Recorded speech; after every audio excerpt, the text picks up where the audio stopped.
kayo. Ay. Hindi ko na kailangan i-detalye kung ano yun, but I pretty know alam nyung lahat yun. Malaking bahagi ng pagkambyo. Ay! Ano yung kinakambyo mo?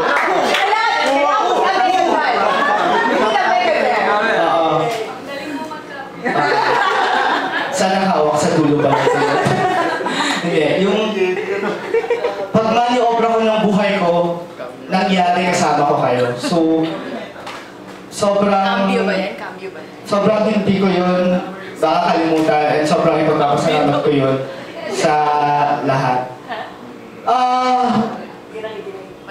Orla, si Orla yung partner in crime kung may tuturin talaga. As in, literal partner in crime. Kasi sobrang dami namin pinagsama, sobrang dami namin napag-usapan talaga. Anything under the sun. We're not the perfect tandem. We're actually the tandem that most people would not even think that would happen. Kasi Orla and me personally, both individually, we are such an unlikely tandem. Ano siya? Time's up na daw. Time's up na daw. 2 seconds. Hindi, baka moment ko to. Actually. Hindi. Tawag ito, yun. Sobrang magkaiba kami ni Orla. Si Orla yung maingay, ako yung tahimik. Si Orla yung sure about herself.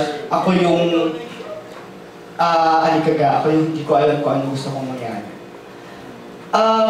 Si Orla, we hate each other at times, but we make it a point na alam namin kung paano na magkita sa gitna. Kaya hindi na lang kami nagkakaroon ng anything against each other.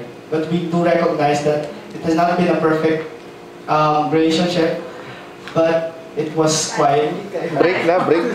Yeah. Break up? Ano to? Magpapropose Opo, dito po. Break na po. Pero yun, salamat Orla. Alam mo na yun. Alam mo na yun lahat. Kaya hinaba ko lang yung message kasi hindi na ako makareply dun sa Facebook.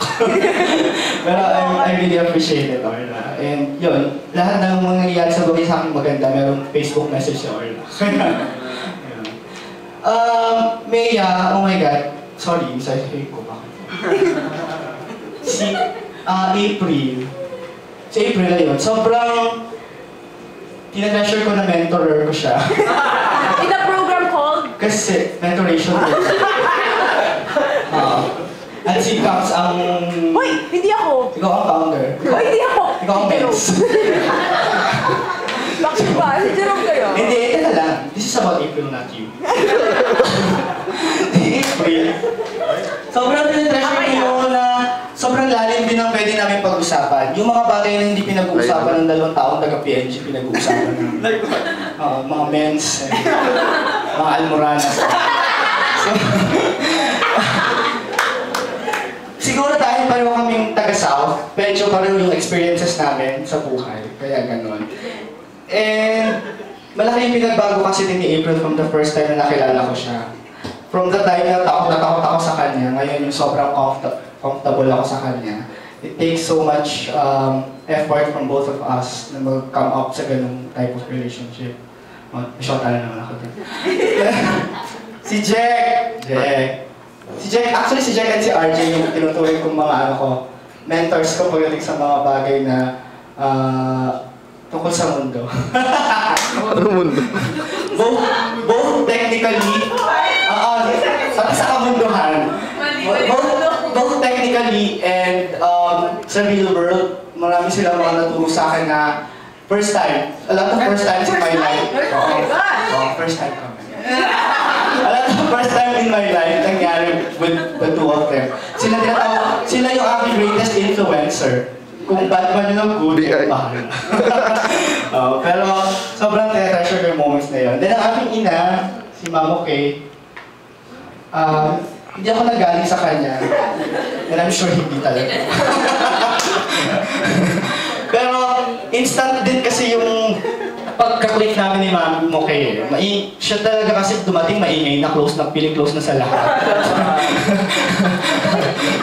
And napakaganda nun. And ako yung kaunahan yata nagsabi sa'yo, Trenta ka! Hindi halata. Kasi sobrang hindi talaga halata. Pero ngayon, bilangin mo lang pala yung guhit sa leeg yun. Uno? Hindi, pero sobrang thankful lang kay Mami kasi talagang nanay talaga na siya nag-aalaga sa akin. Pag sa nakaramdam ko, ano ka na gamot? Umuwi ka na. Binili kitang buko juice ka. Chisera. Sino ba yung mga original na yan? Si Jerome! Thank you. Hindi pala. Hindi, si Jerome sobrang hindi ko rin nakalain makiklik kami kasi una, hindi ko suplado, tsaka, nung sumakay ka, sinugatuhan mo ko dati. Joke lang. Yun sa kotse ni Clinton ko. Hindi ba? Ano ka ba? Dali pa yun. Pero hindi ko na-expect na magiging close din kami. Pero pareho kami ng wavelength. Sobrang pareho kami ng utak. Oo, sa lahat ng bagay. Sa pagka-beste at sa pagka-pasaway. Pareho kami ng utak. Pero, ayun, parang siguro ay parang like Jerome was a brother or a little brother or younger brother or older brother kasi